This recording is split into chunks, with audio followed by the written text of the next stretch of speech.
पिछले भाग में आपने सुना कि सुबोध और मेंटल दिसपुर पहुंचकर पापोरी से मिलते हैं। पापोरी उन्हें यक्षिणी के बारे में बता रही होती है।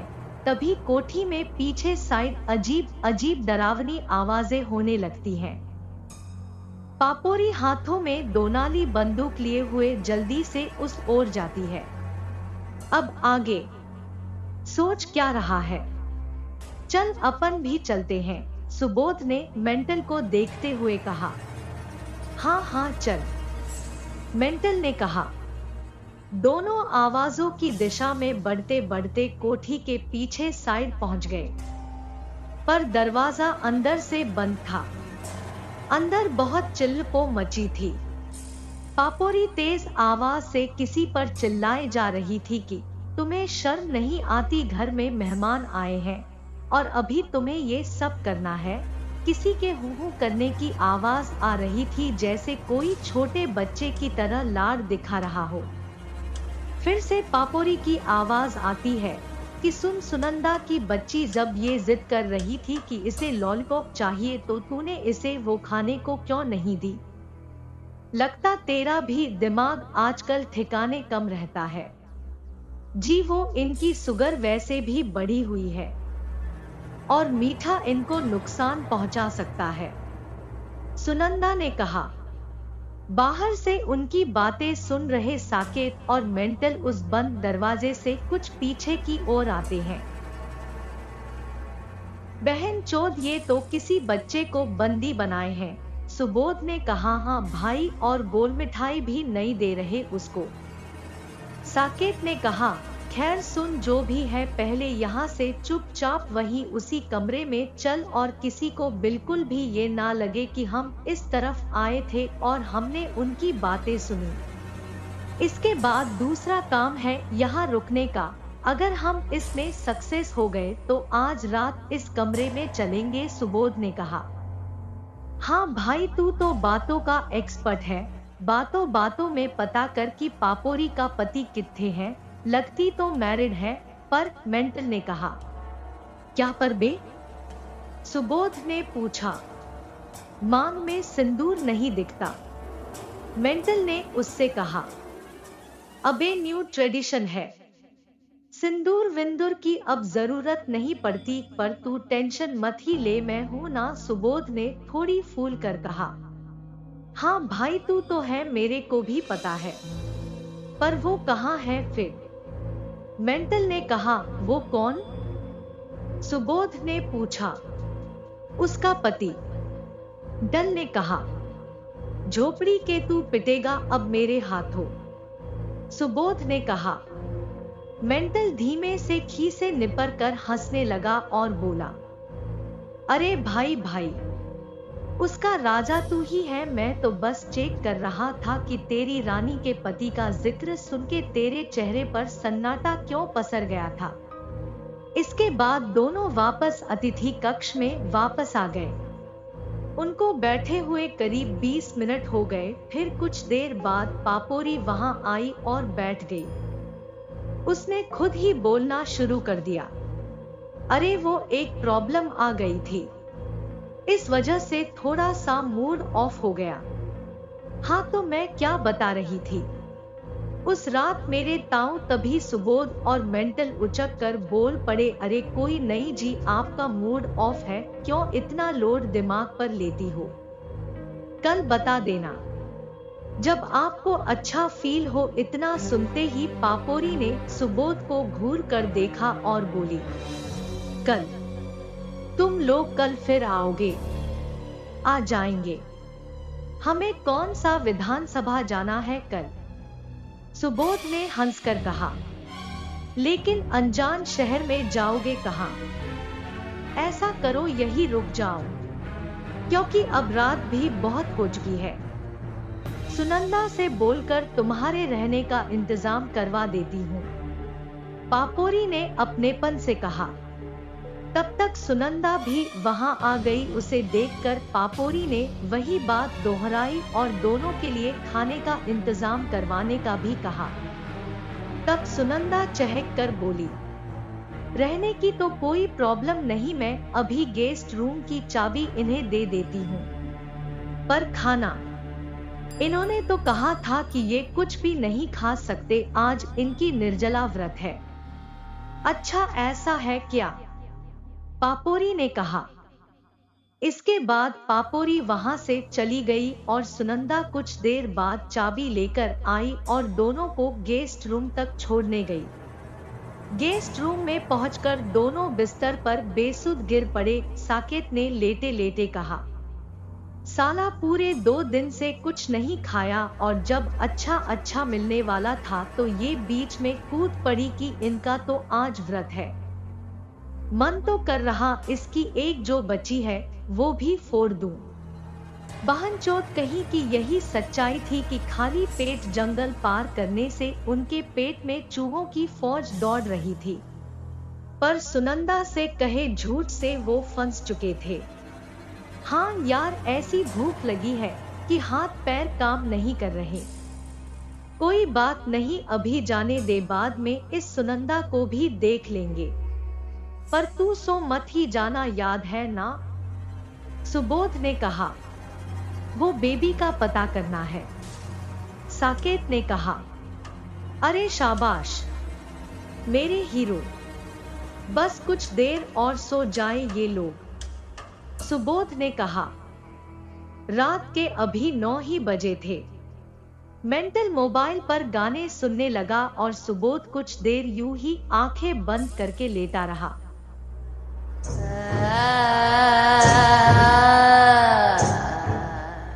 धीरे धीरे समय बीतता गया और कोठी में होने वाली हलचलें भी खामोश हो गई। इसी बीच मेंटल, जो बहुत देर से गाने सुन रहा था, अब बोर सा हो चुका था। उसने गाने बंद किए और एक आध्यात्मिक चैनल प्ले किया। रात के लगभग 12 बज चुके थे। तभी उसे लगता है कि कोई उसे हिला रहा हो। वो मोबाइल में चल रहे वीडियो को कुछ देर के लिए पॉज करके ईयरफोन निकाल कर देखता है तो वो सुबोध था।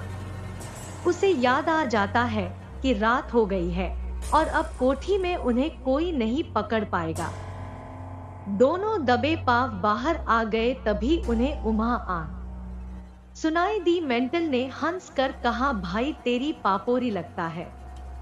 वो बात पूरी भी नहीं कर पाया था। तभी सुबोध ने उसे घूर कर कहा, वो ये सब नहीं करती। दोबारा उसके बारे में ये सब बोला तो अब वो भी आगे बात पूरी नहीं कर पाया। फिर से और ज्यादा आवाज होने लगी, आ हा उम्हा आ। दोनों दबे पांव आगे बढ़ने लगे तो आवाजों के पीछे सुनंदा के कमरे तक पहुंच गए। कमरे के बाहर साकेत ने दबी आवाज में कहा। आवाजें अभी भी बराबर आ रही थी। शायद भीतर सुनंदा मास्टरबेट कर रही थी। दोनों फिर जल्दी से पापोरी के रूम की तरफ पहुंचे। बाहर खड़े होकर बड़े गौर से सुनने लगे। भीतर पापोरी के रोने की आवाजें आ रही थी। वो फफक कर रोए जा रही थी कि इस जिंदगी में जब मुझे तुम्हारी सबसे ज्यादा जरूरत थी तभी तुम ना जाने कहां चले गए मुझे छोड़कर। मेंटल ने ये सब सुनकर कहा, भाई उधर तेल की धारा बह रही है और इधर एक बूंद भी नहीं। जरूर ये पापोरी भी कुछ छिपा रही है। ये तो ऐसे किए जा रही है जैसे मेरा भाई अभी मर गया हो। इसकी प्यास तो मैं ही बुझाऊंगा। देखना तू बहुत प्यासी है ये, पर अभी मौका सही है। पहले पेट की भूख प्यास मिटा ले। मौका भी सही है। ये रोने में बिजी है और वो लेने में। सुबोध ने कहा। इसके बाद दोनों लोग ढूंढते हुए रसोई में पहुंच गए। वहां खूब सारा खाना देखकर दोनों की खुशी का ठिकाना नहीं था। दोनों वहीं बैठकर ठूंस कर खाने लगे। वो खाने में इतना खो गए थे कि कोई कब वहां आया उनको ये भी पता नहीं चला। पीछे से किसी ने साकेत को छुआ। उसने मुड़कर देखा तो पीछे सुनंदा खड़ी थी। सुबोध और साकेत उसे देखकर थोड़ा घबरा गए और थाली छोड़कर खड़े हो गए। अच्छा, तो ये है तुम्हारी हकीकत। सच बताओ, कौन हो तुम लोग? व्रत है, झूठ क्यों बोला था? अभी यहाँ यदि सच नहीं बताया तो पापोरी को सब कुछ बता दूंगी, तुम्हारा भांडा फोड़ दूंगी, समझे? सुनंदा ने गुस्से से कहा। ओ भांडे वाली, पहले ब्रा की स्ट्रिप ठीक कर ले, ज्यादा बाहर निकली है। और चल, माना कि हम झूठे हैं, तो तू अभी कुछ देर पहले अपने रूम में हाथों के हथियार चला रही थी। तू क्या है फिर? और सुन, कुछ मजबूरी थी जो झूठ बोलना पड़ा। अब यदि तुझे हमारी पोल उसके सामने खोलनी है, बिंदास होके खोल, पर फिर तेरी भी मदमस्त आधी रात की आहें, उनकी भी पोल खुलेगी। सुबोध ने बिना डरे सुनंदा की आंखों में आंखें डालकर लगातार बिना रुके बोला। वो उसकी बातों से थोड़ा सा घबरा गई और अब उसकी आवाज विनम्र हो गई। वो बोली, क्या तुमने मुझे देखा था करते हुए? हाँ। दोनों ने एक साथ झूठ मूठ में जान बचाने के लिए कह दिया। मुझे अब बहुत शर्म आ रही है। अच्छा, मैं किसी से भी नहीं कहूंगी इस बारे में, और तुम लोग भी मत कहना। अरे, खाना क्यों स्टॉप कर दिया? अच्छे से खाओ। और रुको, मैं अभी स्वीट्स लाती हूँ, खाने के बाद वो भी खा लेना। मीठी सी आवाज में सुनंदा ने मक्खन लगा कर कहा। उन्हें क्या पता था कि उनकी इस तरह लॉटरी निकलने वाली थी। सुनंदा कुछ देर में स्वीट देकर वापस अपने रूम में चली गई।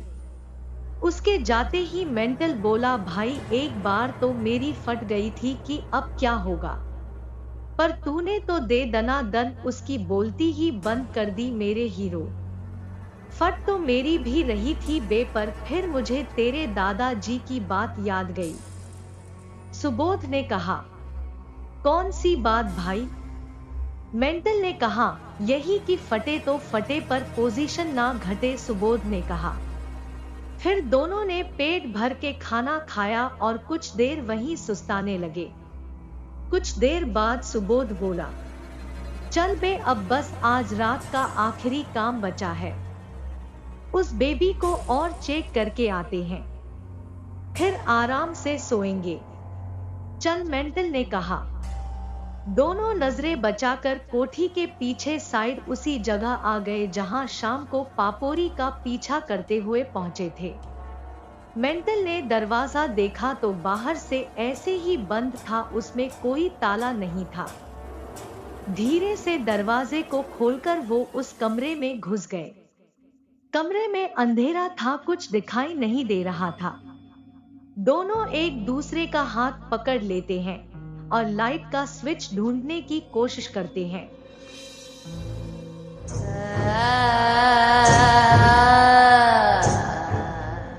तभी कोई लाइट ऑन कर देता है। रोशनी में वो कमरा एकदम वीराना सा लग रहा था और अधिकांश समय बंद रहने के कारण उसमें सीलन थी। जैसे ही वो लोग सामने देखते हैं, उन्हें दिखता है कि पलंग पर सफेद साड़ी पहने एक बिल्कुल सूखी सी बूढ़ी औरत बैठी है। उसकी आंखें एकदम चेहरे में धंसी हुई थी और आंखों के नीचे गहरे गहरे काले गोल धब्बे थे। उसके एकदम सफेद बाल थे जो एकदम बिखरे हुए थे। उसे देखकर साकेत डर से कांपने लगता है और वहीं खड़े खड़े बाथरूम कर देता है। बेटी चोद, ये क्या किया तूने? सुबोध साकेत से कहता है। साकेत उसकी बात को रिप्लाई किए बिना ही वहां से 9-2-11 हो जाता है।